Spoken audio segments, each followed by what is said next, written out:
Hey everybody, Kelly Engineer here, and welcome to the Mod Spotlight for Silent Gear. In this Mod Spotlight, I will be explaining everything that is in Silent Gear version 1.8.2 for Minecraft version 1.15.2. And before we begin, I also want to say that this Mod Spotlight is going to reference my Silence Gems Mod Spotlight very heavily. If you have not seen those 4 episodes, those 4 baseline episodes, then you're going to be very lost on the things that I explain. So I recommend that you give those a watch first. Silence Gear does rely on Silence Gems in order to work properly. So yeah, having that baseline information is going to help out immensely in my explanations. So without further ado, let's get to it. The first thing that I'm going to start out with is world generation, and in the overworld, not much has changed between Silent Gems and Silent Gear, with the exception of flax seeds. This is the only thing that's changed in the overworld. Dang pig. This is the only thing that's changed in the overworld, is the fact that you have game mode, survival, flax seeds all over the place. And these flax seeds, whenever you break them, they're going to give you just a flax seed. They work the same as Fluffy Puff seeds. And the fact that whenever you break them and they're not on a crop or they're not on farmland, then they're just going to drop the seeds for you. I've already gone ahead and planted down these flax seeds because we are going to need them later. But right now, this is the only thing that's changed in the overworld. It's the only thing you have to worry about in the overworld is the fact that flax seeds are there. Plant them down, and when you break them, you'll get flax fiber. But yeah, we'll get more into that a little bit later. Right now there is a bug in the directly preceding version of Silent Gear. This didn't happen. Whenever you planted the flaxseed, it was actually looked like a brand new crop. When I upgraded to 1.8.2 prior to starting this video, this planting thing is new. It didn't used to just plant the full crop. But luckily I have Wayla installed, so you can see that the growth is only 14%. And boom, there we go. So yeah, that is how flax seeds work right now. Hopefully that bug is going to get fixed. Just like with the Fluffy Puff seeds, flax seeds can also go into a composter. So you're going to have if you continue farming flax, you're going to have a lot of seeds left over. So you can throw those into a composter, get some bone meal out of it. And yeah, that is how the flax works. The bulk of the changes to world generation are actually in the Nether, and that starts with the Netherwood tree. So Netherwood tree can break. I should probably give myself back into survival. They can break normally with any axe. It doesn't matter what level of axe it is, but as the leaves start to break, it's going to give you the wood, it's going to give you saplings, it's going to give you sticks, and it has a chance to give you something called a Nether banana. Now the Nether banana just restores 2.5 haunches of health and gives 2 saturation. But if you surround it with gold, then you'll get a golden Nether banana, which restores quite a bit of your entire bar of saturation and 5 haunches of hunger. I'm going to give myself one now because I also want to show off another thing that the golden Nether banana can do, and that is when you eat it, you see that it has given me, of course, the regeneration that I get. 5 minutes of resistance and 10 minutes of fire resistance, and that's amazing. I don't think anything else can give you 10 minutes of fire resistance and 5 minutes of resistance 1. But yeah, golden Nether bananas are definitely worth their weight alone with how much hunger they restore and the effects that you get from them. So yeah, golden Nether bananas, that's a thing. They don't seem to drop very easily anymore. In previous versions of Silent Gear, I noticed they dropped a lot easier, but that was before the golden banana happened. And even then, it's not that big of a deal, because as you can see, we're not at a loss for any sort of Netherwood trees lying around. They're everywhere. So you have a lot of chance to get those Nether bananas.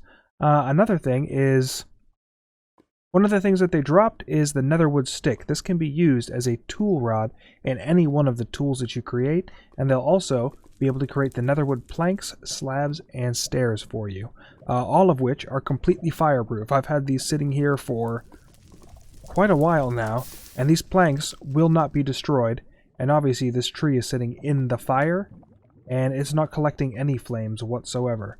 Actually, I'm not sure if the leaves should be fireproof as well. The leaves can't even be set on fire. Wow, that's actually really cool. The bark and the leaves cannot be set on fire.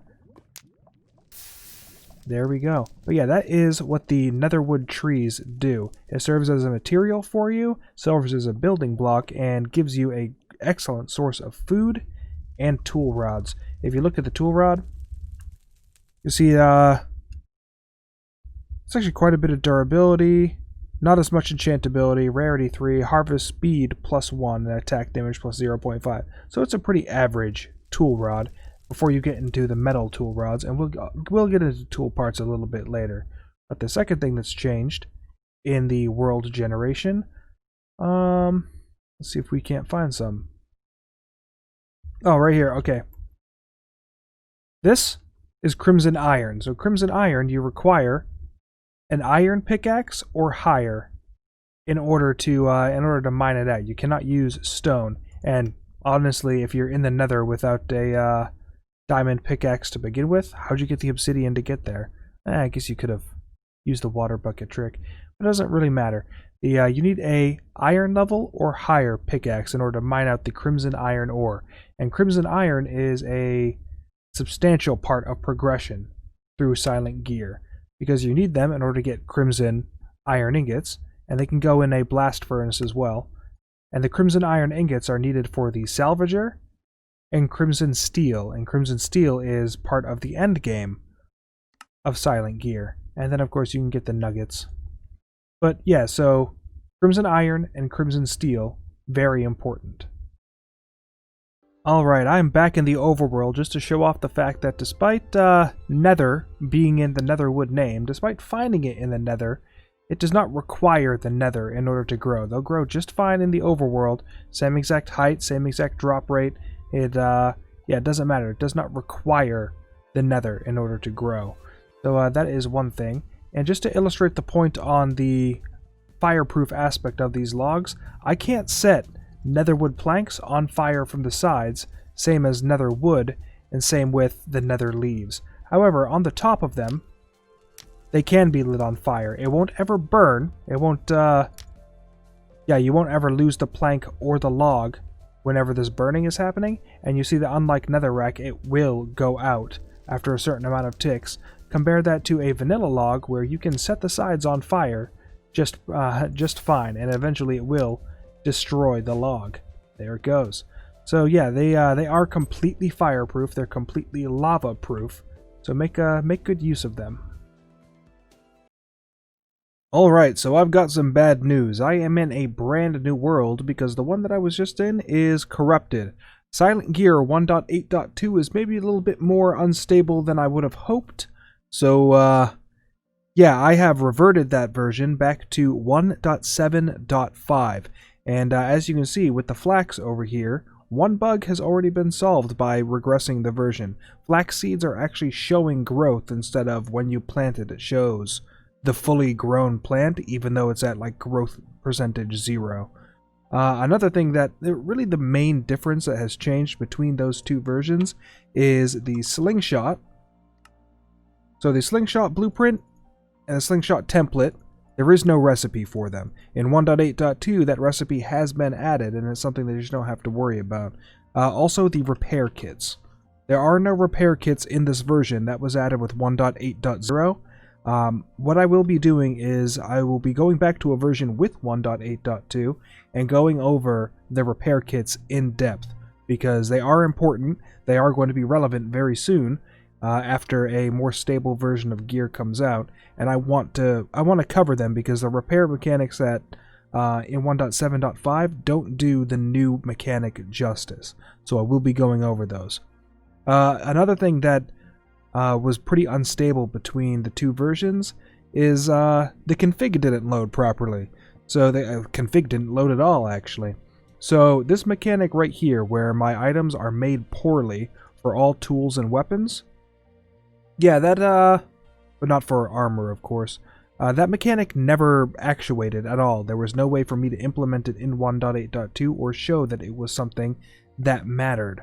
So, yeah, to illustrate, here we go. illustrate that mechanic with the items being made poorly, I have a wooden sword here. You see that I used it once and I have halved the durability. That's because the total durability of the wooden sword is now only 2. With the stone sword, the durability is only 6. So on and so forth. Durability is marked down considerably by default in order to prioritize the use of silent gear, tools, and weapons. And, oh yeah, and gold, you only get 1 swing out of them. But here we are. So diamond is 78 durability, iron is 12, stone is 6, and wooden is 2. And that is how that mechanic works in order to motivate you to get silent gear stuff made more quickly. We're going to start off with blueprints. Whenever you start a new world with silent gear installed, you're going to spawn in with a blueprint package. You can turn this off in the configs if you want to make all the blueprints yourself, but by default this is what you get. A player only gets 1 and it cannot be crafted. But when you open it, you're going to get 5 different blueprints. A pickaxe, an axe, a shovel, a shield, and 1 of 4 different weapons. A sword, a shield, a machete, and a katana. I've already opened up 64 of these to show you what the odds of getting a weapon is, and it's a little bit skewed. You won't get a katana as often as you get a sword or a spear. Each of these has its own pros and cons, but the sword is essentially the default Minecraft sword. We'll get into all of these a little bit later. To make a blueprint, you're going to need paper and blue dye. Previous versions of Silent Gear had its own flower that made getting blue dye much easier. It was part of World Gen, and with 1.14, cornflower was added to the game, which made those flowers pointless, so they were removed from subsequent versions of Silent Gear. And this is what we're going to use to make our blue dye. Fluffy pups also have the ability to make fluffy paper. Oh, it's not fluffy paper, it's fluffy fabric, that's it. And with the fluffy fabric, and a crafting grid like this and this, we're going to be making blueprint paper. It's really that simple. If you want to make all 23 of the blueprints, then you're going to be going through quite a bit of the blueprint paper, though. All blueprints are made in some combination of sticks and blueprint paper. For instance, if I was going to make a sword, which I already have, so I'm not actually going to make this, then it is just like you were making a vanilla sword, where the blueprint paper goes where the normal material would go. It gets a little complicated, especially in the case of, I believe this is the excavator? Yep, the excavator blueprint. Or in the bow, it's made just like a regular bow. So I got the bow blueprint. And yeah, all of them are, if you have JEI installed, which if you're playing a mod pack, why wouldn't JEI be installed? But all of the blueprints are made exactly like that. Using that full stack of blueprint paper, I have made every single one of the blueprints with the exception of the boots, because I was missing 2 of them, and this one right here, this slingshot. The slingshot doesn't actually have a recipe in 1.7.5. It was mistakenly not added. In 1.8.2 it is there, and I've put a visual representation of what that recipe looks like. It's just 2 pieces of blueprint paper and then 2 sticks. It looks just like a slingshot. So yeah, that doesn't exist. However, the recipe for actually making slingshots is here. So I'm going to go ahead and give myself the slingshot, and now all 23 of the blueprints are complete. Now, say that you've created all the blueprints and you've set them all in a chest to be used later at your own whim. But you're out in the wild and you've lost all your tools, or you need a new one that does something different, silk touch or something. You can get around this with the use of templates. See, blueprints are multi-use. It's right there in the description, can be used many times. They never break, you can use them as often as you like. Templates, however, are one-time use only. The trade-off being that you can make them very easily. All it takes is a log and a dagger. But how am I going to get a dagger? And that's something that Silent has thought of. You can make crude versions of all of the tools. All you need is a rough rod, and rough rods are made with 2 normal sticks in a diagonal. Don't worry about these blueprints and templates. Anything with a part, and once again it's right there in the description, part blueprints are usually not needed, but these are used as workarounds for recipe conflicts. So if you have a lot of mods in a pack, then all of the part blueprints can be used safely, because something else may use 2 sticks in a diagonal to make something else. With that in mind, you can use the blueprint or template to make your equivalent rough rod.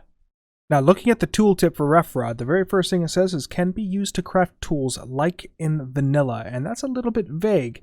But basically, what that means is you can only use the rough rods in vanilla style recipes. So anything that has been added by Silent Gear cannot be used with a rough rod.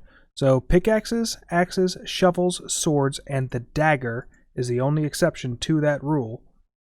Can be used with the rough rod.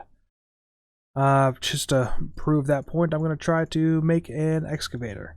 Can't make the excavator with a rough rod. This only applies to vanilla Minecraft stuff. But now that I have this crude stone dagger, I can make my template boards. Simple as that. And when you make stuff that is crude, if you look at all of the traits for it, you're going to see that it has added crude 3, reduces synergy. The synergy mechanic I have not gone over yet, but basically know that if you have something crude, all stats are going to be abysmal than if you had just created the regular tool on its own. So synergy drops as well as tools, not tools, but stats being reduced. So they're really not good for much except for emergency situations, which is exactly what the rough rod says in its tooltip. Good for emergencies. And there you have it, 3 different ways to get your weapons, tools, and armor. You got your blueprints, you got your templates, and you have your crude variants. And next we're going to cover tool parts and stats. Now, there are a lot of tool parts in this mod, and it can be difficult to keep track of them all. Luckily, Silent Gear has its own version of the crafting bench, and that is called the crafting station. The crafting station is made simply enough with a crafting table, a chest, 6 pieces of planks, and a new item called an upgrade base. And the upgrade base is just made with paper or a paper derivative, some sort of stone, and some sort of plank. And you're going to get 4 of them. Now when you get those 4, just use it immediately to make yourself a crafting station, and bam! There you go. In the crafting station, you have a little chest storage area and a button that when you press it shows all items that can be used to make your gear. It also shows you over here all of the info on a potentially crafted tool. It's a handy feature, but the text is a little small, so I'll zoom in on it. I will zoom in on the info panel in the future to make it easier to see. As far as stats go, if you hold control over material, it'll show a list of all stats. I know that there's a lot of info here, so I'll try to cover it all. S-Gear material. This is to show that an item that existed in another mod can be used in Silent Gear. For instance, wood, stone, and iron exist in vanilla Minecraft. But when Silent Gear is installed, S-Gear material will appear to inform you that it can be used in your gear. Amber is used in Thaumcraft, Ruby is used in Tech Reborn, Apatite is used in Forestry. That means that you can use those mods alternative in your gear, Apatite especially. Since Apatite is in Forestry, it is everywhere in large amounts, and in Silence Gems, Apatite is a light gem, only found in the end. The gem gives you extreme luck when mining gems, including diamonds and emeralds. Imperial 4 increases gem drops when mining. That does apply to diamonds and emeralds, but that's neither here nor there, I'm just saying. Underneath that is grade, and that's a mechanic where the quality of the gem can increase various stats, but the material grader is something I'm going to get into later. It's a whole thing. Next is part info. This tells you how you can use the material. There are grips, strings, tool rods, etc., and there's a tier listed here too for main parts, denoting what your tool will work on. So this is main part tier 3, which means it is the same as diamond tier. It can mine up to obsidian and higher. Below that are traits, and I'm going to be going that in later in the episode. There are a lot of them. Some of them also cancel each other out, so that's a neat feature, which we will get into later. And then under that are all of the stats. They pretty much speak for themselves, and how they interact is interesting and sometimes confusing. When we make in the next segment, when we make all of our gear, I'll go over how they interact. But for the most part, they're color-coded. So blue is general. This is something that is going to apply to any piece of gear that you create. Underneath that is yellow, which is for tools. Green is for weapons. Cyan is for ranged. Purple is for armor, and then underneath that, another orange thing that says chargeability. This is part of the supercharging mechanic, and as is the theme of this entire spotlight, I'm going to be getting into that a little bit later. There are also some unique stats associated with tool rods and grips, and they similarly speak for themselves. But honestly, that is enough about that. It's finally time to make some damn tools. When you're making weapons, the progression follows vanilla pretty close at first. Use planks or cobblestone to make your first tools and weapons. That's pretty simple. These tools also follow vanilla mechanics pretty closely as well. Wooden tools are needed to get stone, stone is needed to get iron, iron is needed to get the gems. I'm going to show all of this with a sword, branching to the other gear as we go. When you first place your blueprint or template in the crafting grid, you're then free to place the materials. The sword needs 2 pieces, and it's shapeless to an extent. The resulting creation will be a weapon or tool without its extraneous parts, as mentioned in its tooltip right here. Missing the required rod, some stats are reduced. Looking at the stats, the only thing that has been reduced is the attack damage. The durability remains the same as if it was a normal stone sword. Everything else remains the same except that attack damage. And this can actually be used as a weapon too. It's pretty garbage though. And let me get over here to attack this pig. You see that it also hurt me when I use it. So I'm not doing very much damage, about a heart of damage to this pig. 2.5 if I get a critical hit. It is a garbage sword. So for that, I'm going to need to add a extraneous part, which in this case happens to be a stick, serving as the tool rod. So I place this back in the crafting grid with a stick. So I'm going to have a complete tool. You see the attack damage is no longer 2, it's actually 4. Yeah, everything else remains the same. But now that I have a complete stone sword, I can use it just like I could any other type of weapon. It is a complete sword. It no longer hurts me when I attack something. It is a complete sword. Now we're going to make another sword, only this time, instead of using a piece of cobblestone, or 2 pieces of cobblestone rather, we're going to use a piece of cobblestone and planks. And it's being all cut off here, unfortunately, but luckily I can just bring them up. So, using this, it is still a sword, blade, and crossguard, but you'll notice it is a different color. It's actually combining both colors of the stone and the wood into my stone, sword, blade, and crossguard. All of the traits for it: my attack damage without the tool rod, 1.79, durability, 101. It is not very good. One thing I did not show in the last clip, for purpose reasons, so I could show you what the thing is like without the tool rod in it, is you can actually add the tool rod in right here in the grid. You can do that on any sort of crafting station, even a 2x2 if you want to, and bam, I'm going to have a stone sword that has wooden traits and synergizes with the stone because they're both tier 1 materials.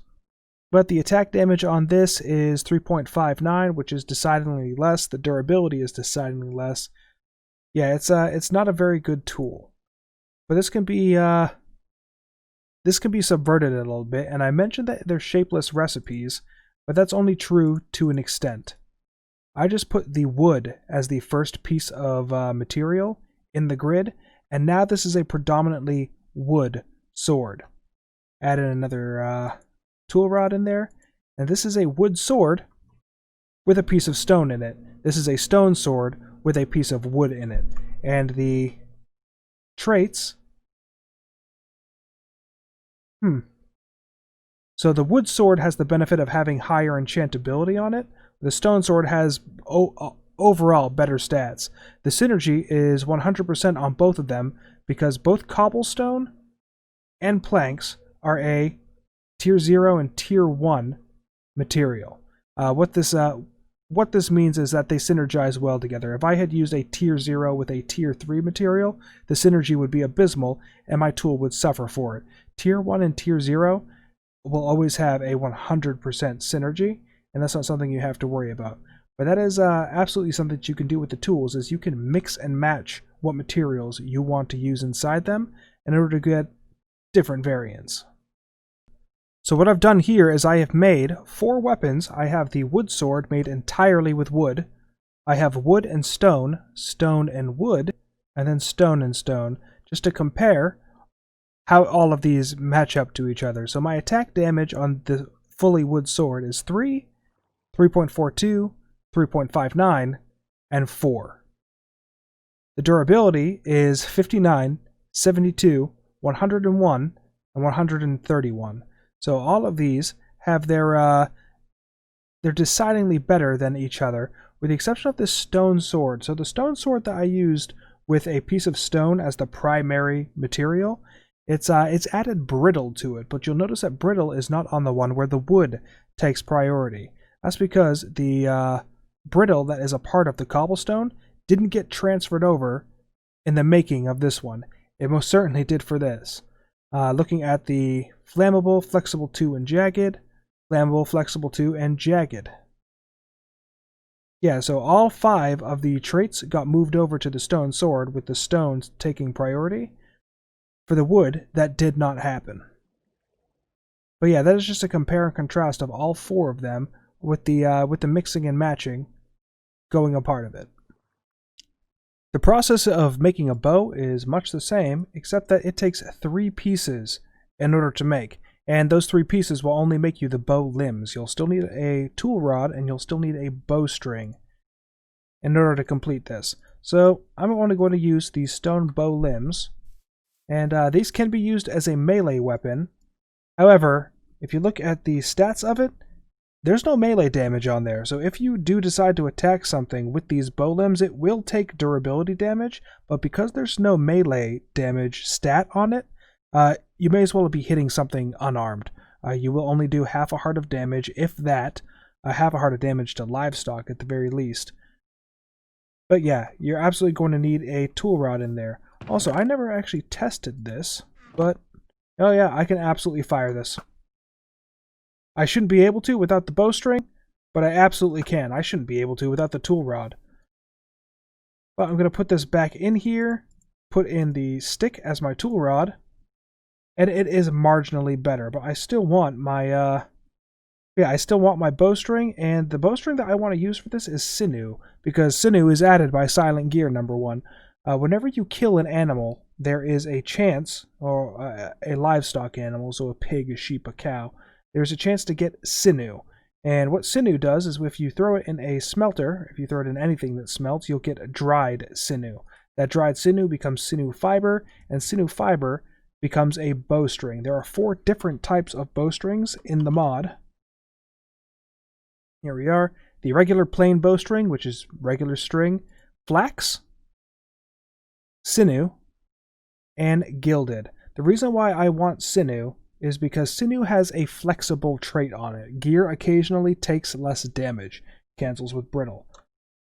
If you look at this bowstring, one of the traits on it is brittle. Gear sometimes takes extra damage. So if I have this sinew bowstring, then that means it's going to cancel out that brittle. And that's something I absolutely want, and it's something you have to think about whenever you're crafting any of your gears or tools. What I'm going to do is I'm just going to give myself that sinew bowstring, put it over here, put in the bowstring, and bam, I have a complete bow. And looking at the traits for this, you'll see that the range damage times 2, range speed 0.88, 131 durability, enchantability 3, and rarity 4. Versus this, range damage 2.4, range speed about the same. Durability is now 164. Yeah, so the sinew isn't really doing much for me except for canceling out that brittle, so I won't have to worry about taking extra durability damage. And now it's actually showing the arrow in there, indicating that the fact that I can fire an arrow when this is an incomplete bow is most definitely a bug. So what I've done here is I have created 6 different bows using every single combination of material I can with stone and wood. So I have stone, stone, stone, and all the way over to wood, wood, wood. And surprising nobody, the stone, stone, stone is actually the best one. It's best range speed and best durability, whereas the wood bow has the lowest durability and the worst range speed.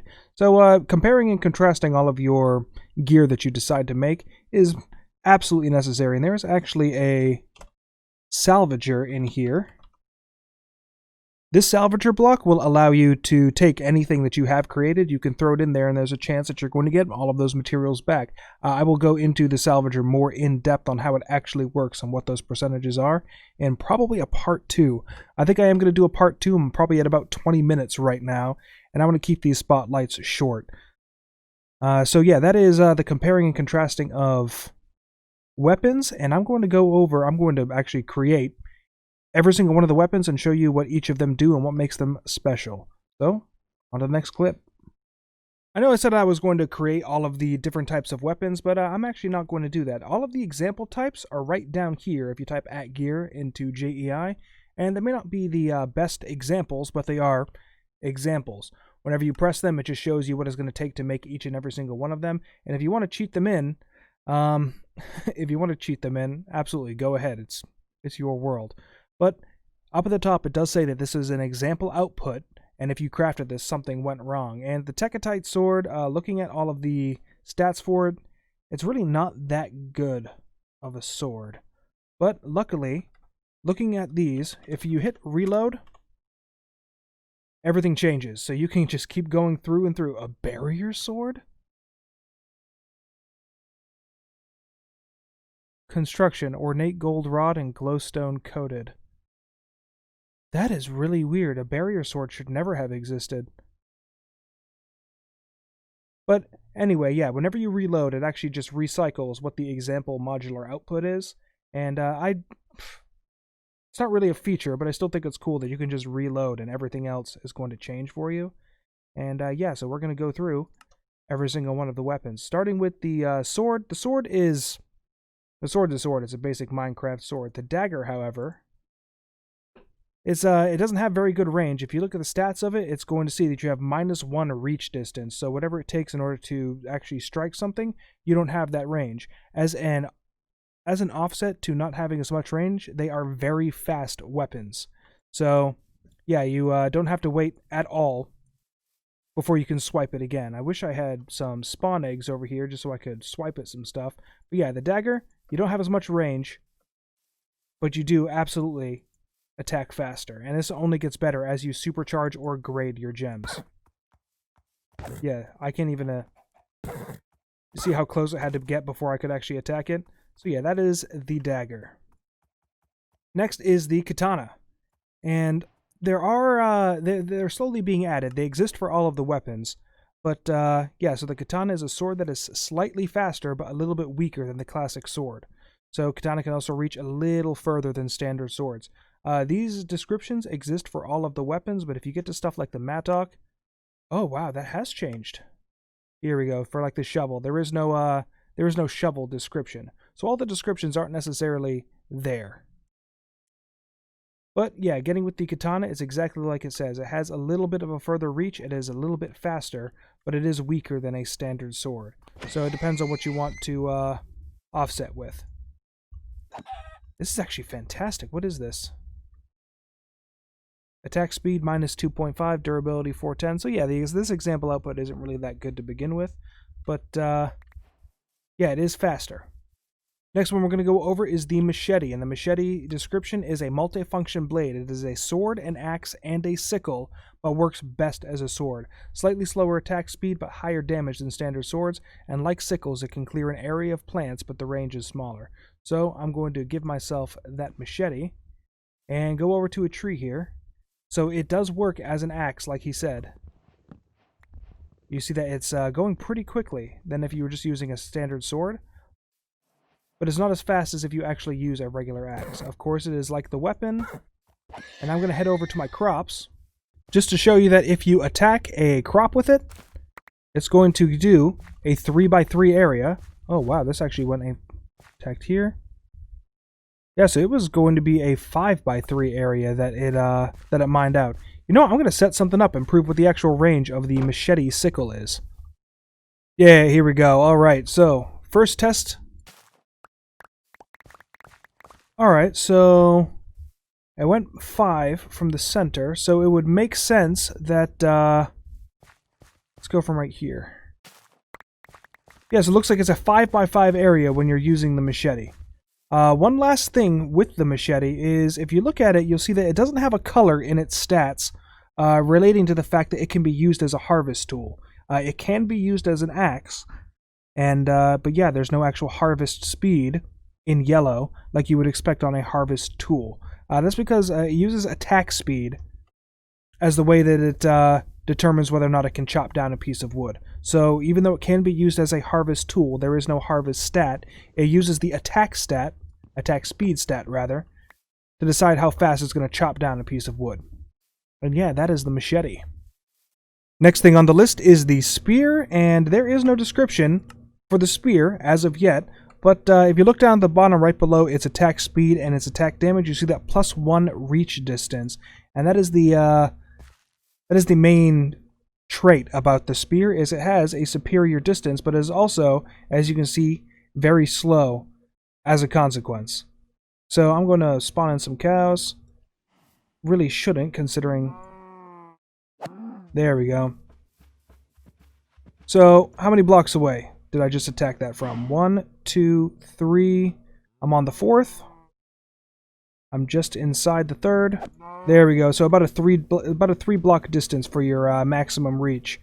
They can't be used to. You can't throw them, unfortunately, which is really that is really unfortunate. But yeah, that is the spear. You have superior range, but you don't have very good attack speed.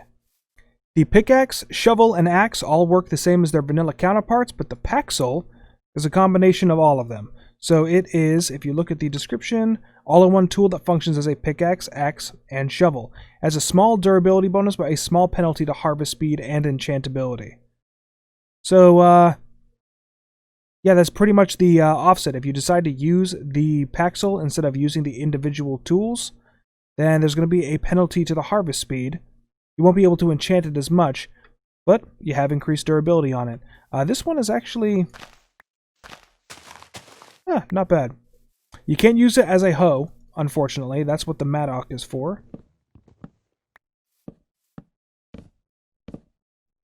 I'm not a... But yeah, that is the that's the paxel. If there are a lot of mods. Actually, additions is probably the most common.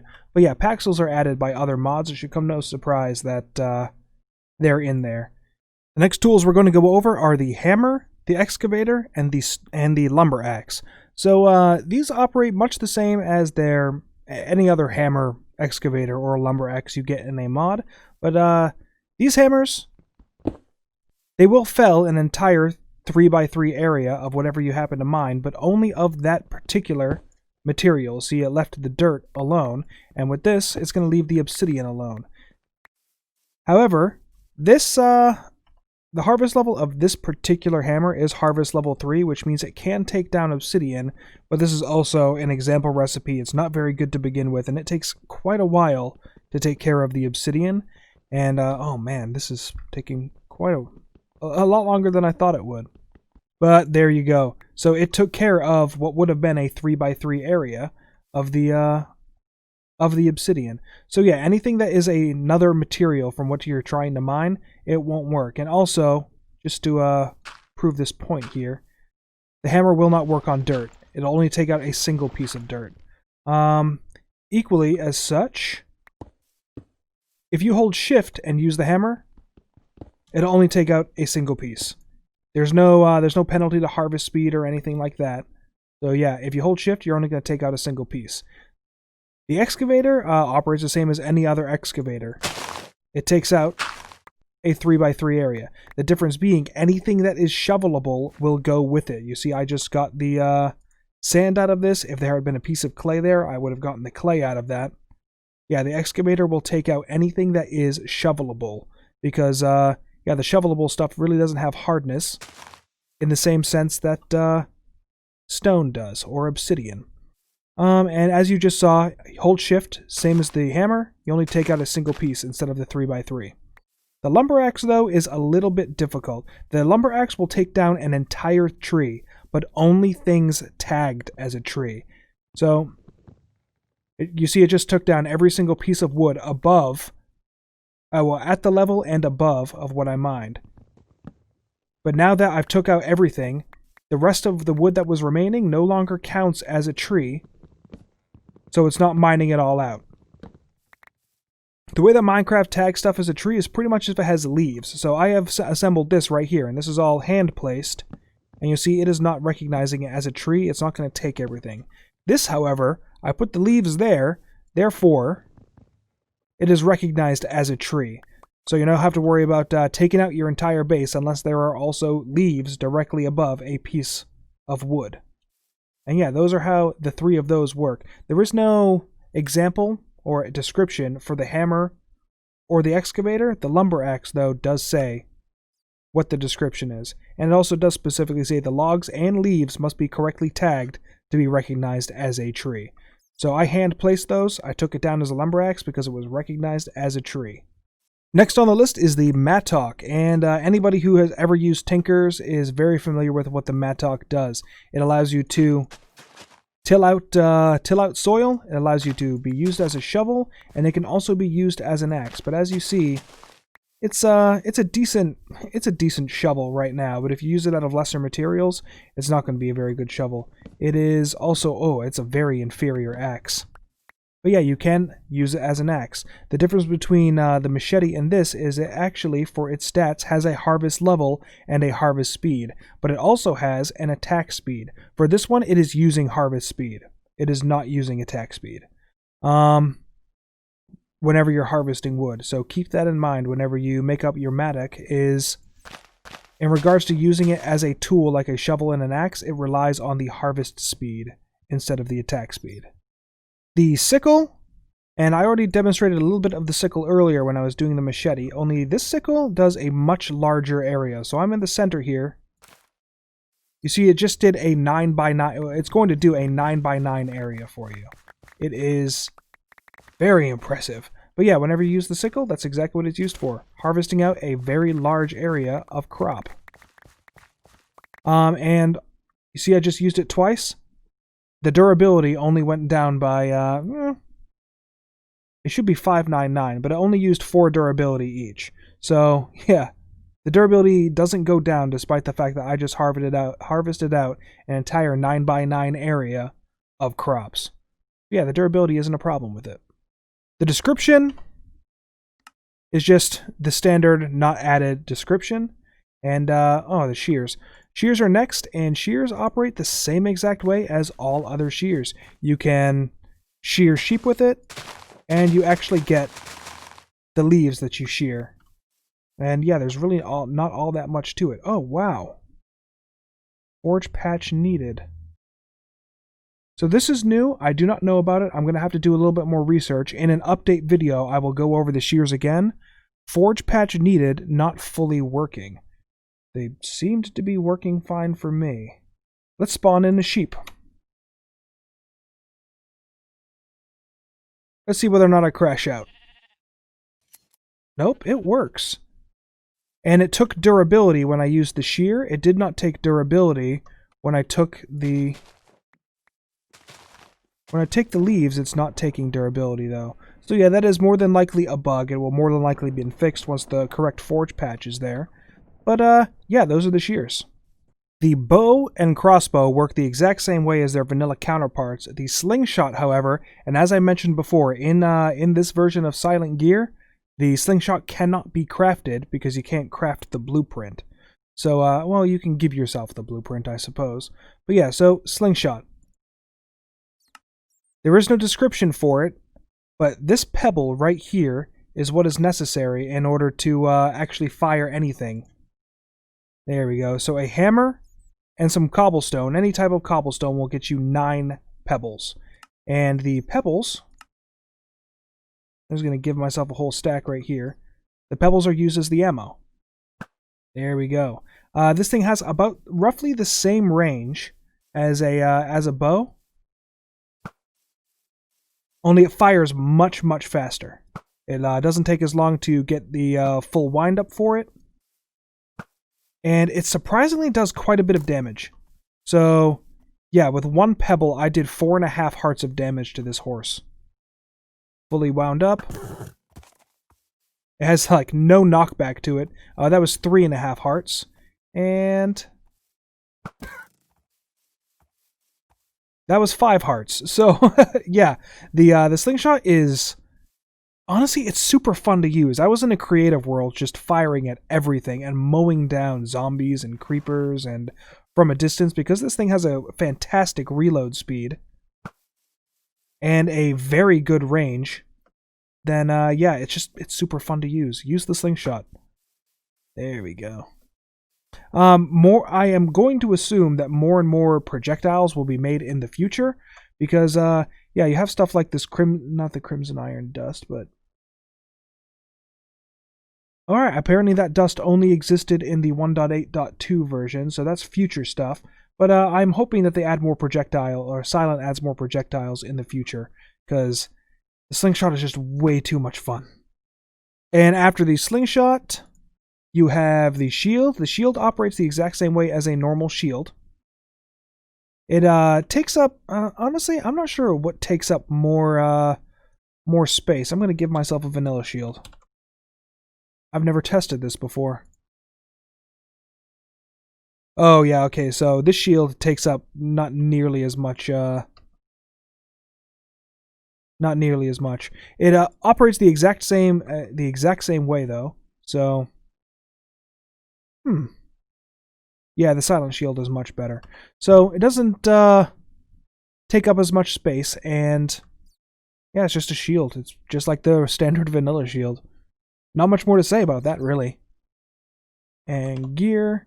And then you have the armor. So armor is the exact same way as the standard armor. Oh, there are no recipes for it. There they are. Okay. So the armor is going to take up 4 pieces if it is a... or 5 pieces, rather. If it's the helmet, it's going to use the exact same amount of pieces it's going to take to make a vanilla piece for each piece of armor. But other than that, all of the stats do get added, and the way the armor is calculated is a little bit different. So I'm going to set up myself... Whoa. Honestly, that was super weird. I just crashed out. This is the first time that I've ever crashed out of any pack. This pack only has silence-related mods in it. So yeah, I just crashed out. But as I was saying, at gear, if I'm going to set myself up to actually make armor, because the stats for each of the... I'm going to use... Here we go. So, down there, the purple for armor, armor toughness, and magic armor.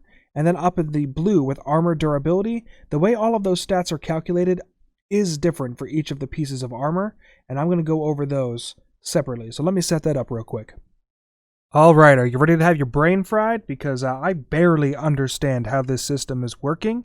And I'm going to contradict myself. I'm going to be very confusing. I apologize in advance. I'm going to try my best to explain how this incredibly complicated, on the surface, process works. I have gone over the Silent Gear jar file, and I've looked at all of the classes to see that the way that durability is calculated is through a weighted average. So I'm going to use 3 rubies here to make this pickaxe head, and you see that the durability is 1024. Well, the ruby durability is 1024, and I have 3 of them, so it all averages out, and there's nothing to weight. There's no need for a weighted average because nothing is taking priority over the other. They're all rubies, they're all the same. Your durability ends up being 1024. If I take away one of these rubies and add a garnet instead, you see that the durability is now 1077. The durability, not the durability, but the average has changed, and now it knows to take the ruby, the primary part of this pickaxe head. It is a ruby pickaxe head. So the ruby is the primary part, and it knows to take the rubies as a weighted part of that average. So 1024 plus 1024 plus 512, divide by 3, and then give the weight to the ruby. And once again, I do not know that value. I couldn't find it in the class files. But I end up with 1077. It's all very confusing, and I may as well take this point to explain synergy as well, because synergy will also affect these stats. So my synergy right now is at 119%. That's because I'm using 2 different materials in order to make this pickaxe head. If I remove this ruby and put in a topaz instead, my synergy is now at 128%. I am using 3 different materials in order to make this pickaxe head, and so To say nothing of how the weighted average continues to change, my synergy is also affecting how the durability is. To make matters even more confusing, it's not just the gems that have a say in how all of the durability is calculated, to say nothing of the fact that my ruby is my primary and it is taking control of that weighted average. Right now, my durability is at 1058. But if I move my topaz over here, my durability is now 1027.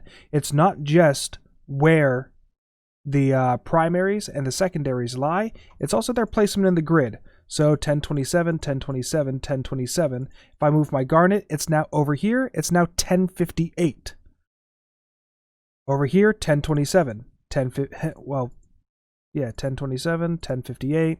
So, yeah, the placement on the grid also affects it in ways I do not understand. I can't find any logical reason in the jars why it is this way. At the end of the day, it's going to take experimentation in order to figure out how durability ends up truly affecting this, or in order for you to make your best tools. Yeah, bottom line, experiment. Now, when it comes to armor, instead of using that durability value, it uses the durability multiplier, which is right there. So on a topaz, it's times 21. On a garnet, it's times 12. It's times 24 on a ruby. And that's how you make your helmets, chest plates, leggings, and boots. So the helmet has a base durability value of 11. So if I add my ruby, which has an armor durability of times 24, and use all 5 rubies, then you'll see that my durability is 264. The 264 being the multiplier between 11 times 24, 264. It really is that simple for the multipliers until you start adding more gems to it, or different types of gems rather. I'm going to go ahead and make this ruby helmet right here, just to show that an iron helmet has a total durability of 165. The ruby helmet has 264 and a diamond has 363. So you're making a slightly better version than a diamond just by itself whenever you start making your armor. Unfortunately, to confuse matters, the averaging out 4 24 times and 1 12 times doesn't really make sense, because that would be what? 96 plus 12, 108 divided by 5 is 21.6. So 21.6 is worse off than the 24. So how did my durability end up becoming 297? Truth is, I don't know. I really don't.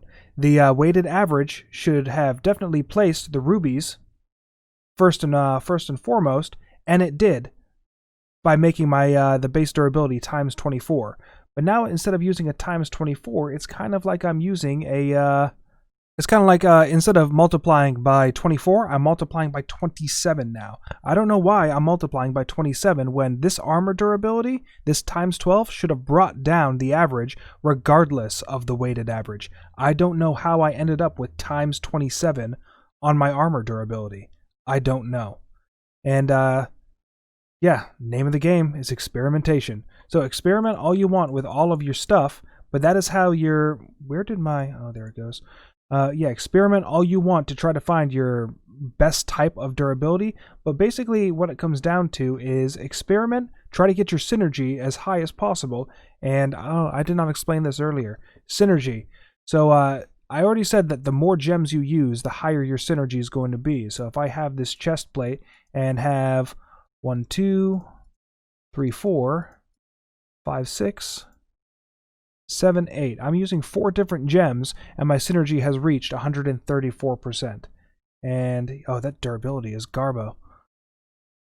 But yeah, I have reached 134% synergy by using 4 different types of gems. If I take out this garnet and add in crimson steel, I'm now at 129%. So 134 versus 129. So why did it go down? Well, the reason why it went down is because it's not just the things that decide how synergy works is the number of different types of materials you use, but it's also the rarity value. And every single gem is a rarity of 25.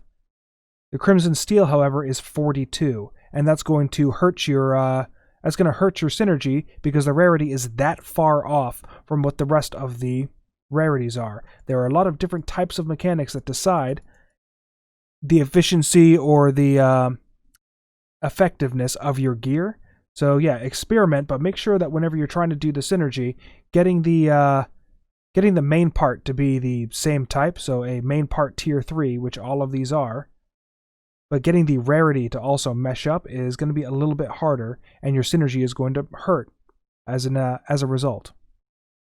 So once again, I am very, very sorry that it is that confusing, and really it's all there for balance issues. I mean, if everything was just a straight average, then with that first example with the garnet, the topaz, and the ruby, then I would have ended up with, if I had averaged everything out, with 768, which is the base durability, and I'm referring to the pickaxe here, which is the base durability of a topaz anyway. So yeah, having a weighted average is definitely better in order to have a diversity in your tools. So yeah, topaz is 768. So 1024, 512, 768 is, let's see, this is 1280 plus 1024. This is 2304. So 2304 divided by 3 is 768. That's right. So yeah, that's all of these complicated things that don't make sense are really just a way to fully balance out so you have some diversity in all of your gear or all of your tools and make things a lot more fun. A lot of things on Reddit for Tinkers related stuff are, what's the best tool, what's the best gear, what's the best combination of items I can make per mod pack, and in Silence that really isn't anything that you can answer, and that's the beauty of it. That's why I love Silence so much. There is no answer at all to what is the best thing you can make. Alright, before I move on to traits, I do want to go over a bug that I discovered a little bit earlier. I just didn't find the opportunity to shoehorn it in. So there is a bug with how the crafting station works, and that is if you are in a creative world or whatever, or you have JEI cheat mode on, and you try to put something in this little storage caddy, it's going to disappear. Because the click to delete aspect of having JEI cheat mode is overlapping into the storage thing. So if I try to put this redstone in here, bam, it's gone.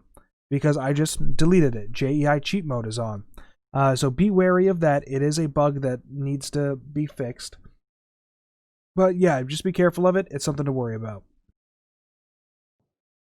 I know I said that in this episode I was going to go over traits, but frankly there are a lot of them. Way too many to cover in this already very long mod spotlight. So I'm going to do them separately in its own video and just cover traits in that episode and how they interact with each other, how to get them, and how some of the more vague ones like lustrous or oh, there's one that places phantom lights. But yeah, I'm going to go over all of that in another episode. In the meantime, we're going to go into upgrades. And I've already made myself some stone pickaxes just to show off how that's going to be. So we've made our upgrade bases before. In fact, we needed to in order to make our crafting station. So if you put an upgrade base and then an iron ingot, I'm going to make 4 of these, you get an iron tipped upgrade. Now what these upgrades are for is you can apply them to each of your tools or weapons, and yeah, they get some sort of upgrade related to them. So right now on this stone pickaxe the harvest level is 1. Well, the iron tipped upgrade adds durability plus 128, enchantability plus 2, rarity plus 10, harvest level goes up to level 2, and then harvest speed and attack damage are plus 1. So my harvest level was 1, now it's 2, and I'm going to zoom in on this. No, I'm not going to zoom in, but yeah, harvest level is 1, now harvest level is 2.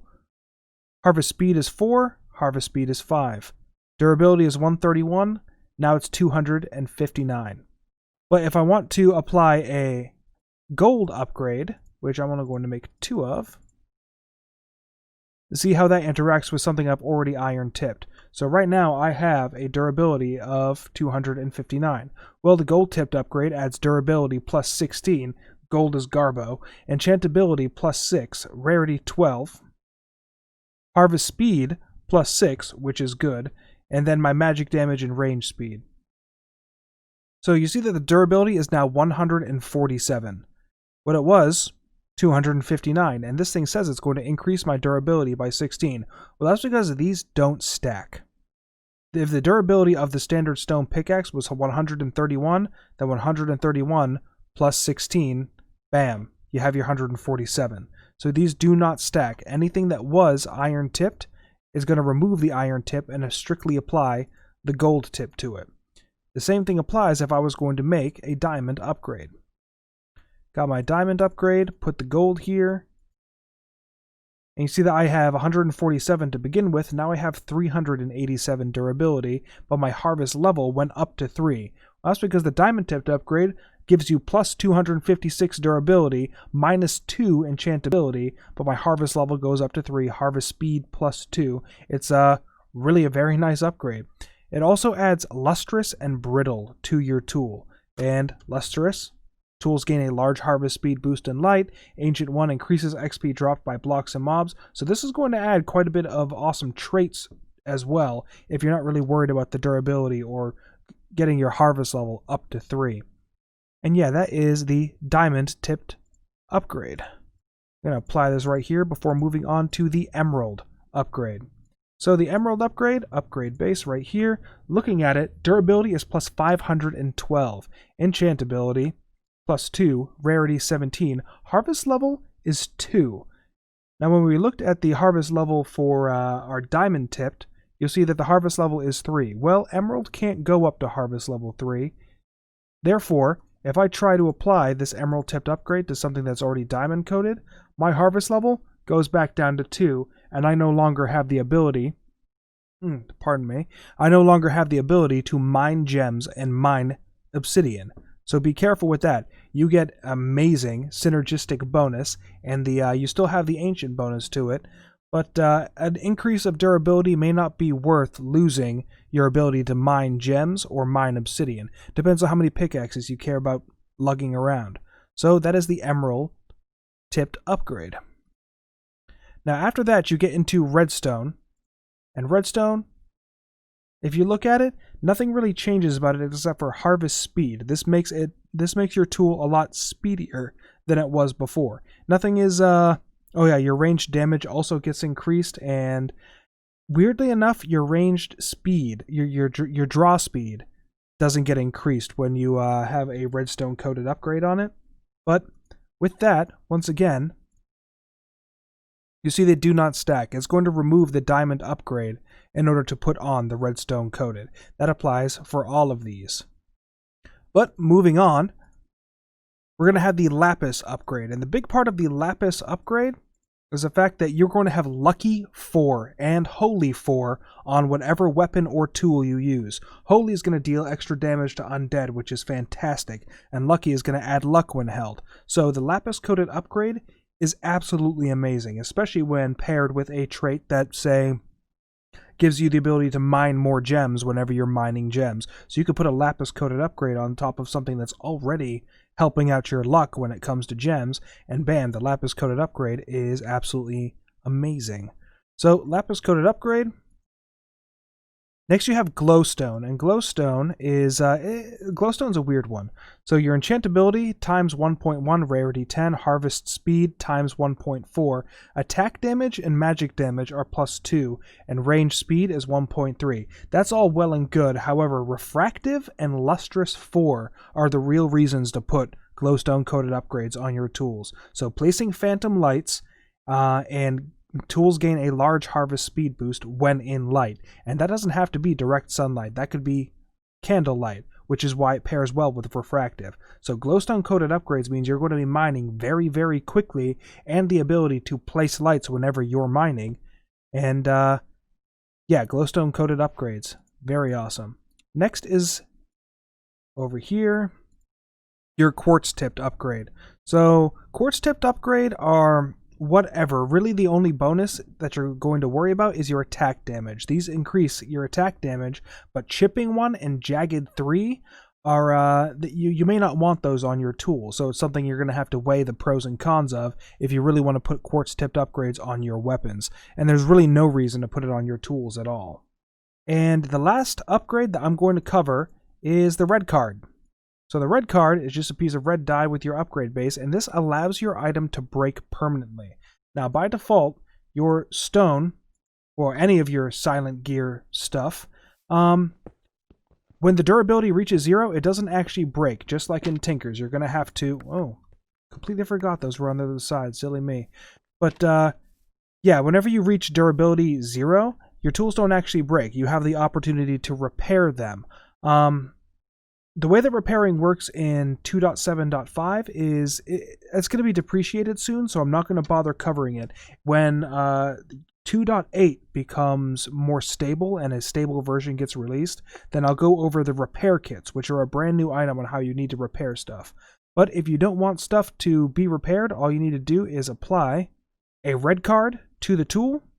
What happened to that pickaxe I just had? There it is. But yeah, all you have to do is apply a red card, and that means that this tool will now break permanently when it reaches durability 0. There is one more upgrade that you have to worry about, and that is the spoon upgrade. But I'm not going to cover the spoon upgrade because it's really simple. It just means that any pickaxe it gets put on can now be used as a shovel as well. And truth be told, I have always disliked this feature in mods that allow this feature. The first one that comes to mind is Ender.io. But yeah, I'd rather just have my shovel be used as a shovel and pick as a pick, honestly. But yeah, that is what those require, and it requires an advanced upgrade base, which are diamond shards, gold nuggets, blue dye, and an upgrade base.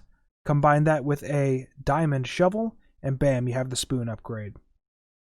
The last thing I'm going to cover in this episode are tool rods, mainly because I should have probably 40 minutes ago, but I did not. We have already gone over what the rough rod is, and we have used the stick predominantly throughout this entire episode, but there are a total of 9 viable tool rods, and technically more, but I have to get into that in the next episode, with compound tool rods and compound upgrade tips. But anyway, with the stick, if you look at it, it's just a basic stick. It doesn't really apply any bonuses to your tools, but it does increase the enchantability and increase the range speed. Next, you have the Netherwood sticks, and there's some confusing symbols right there next to durability. So what that caret means is that if your tool is not at 70 durability yet, it is going to raise the durability to 70. And then the second number, that minus 50, means if your tool is above 70 durability, it's going to decrease it by 50.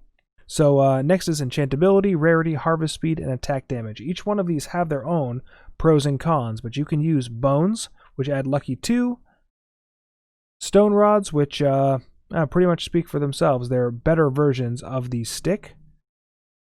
And yeah, durability, enchantability is not as good, or enchantability is not as good. No range speed whatsoever, but it does slightly increase your durability, and harvest speed also gets increased whenever you're using the stone rods. And you have iron rods, blaze rods, ornate gold rods, ornate silver rods, and end rods. So the blaze rods, end rods, those are part of vanilla Minecraft, that's no problem. Ornate gold rod and ornate silver rod are actually added by Silence gems. They just don't do anything unless Silent Gear is installed, with the exception of... Here we go. With the exception of the ornate gold rod, because it actually is part of the teleporter for Silence gems. But there are no other uses for the silver rod, with the exception of Silent Gear. That's the only reason it exists. But in order to make them, you just need gold ingots and enriched chaos crystal, and then for the silver, it's silver ingots and the enriched chaos crystal. For the iron rod, it is 2 iron ingots in a up and down, or if you're using the template in a diagonal, it's shapeless so long as the template is in there. Same thing with the stone rod. 2 pieces of cobblestone or a cobblestone derivative, and then cobblestone in a shapeless with the template or blueprint, and you'll get 4 of them each. But yeah, those are all of the tool rods. Same with everything else in the mod. Mix and match. Try to figure out what works for you. What is the best bonus compared to all of the stats added by your gems. And yeah, with that, I'm going to finally close out episode 1 of this mod spotlight. In the next one, we are going to cover compound upgrade tips, compound rods, the supercharger, the material grader, the part salvager. We're going to cover everything else that I have not covered in this episode. And yeah, I hope that you enjoyed this. I'm honestly tired of making it. I have been working on this for quite a while. It's a lot of retakes. But yeah, I am Kelly Engineering. I hope that you enjoyed this episode, and I'll see you in the next one. Bye-bye.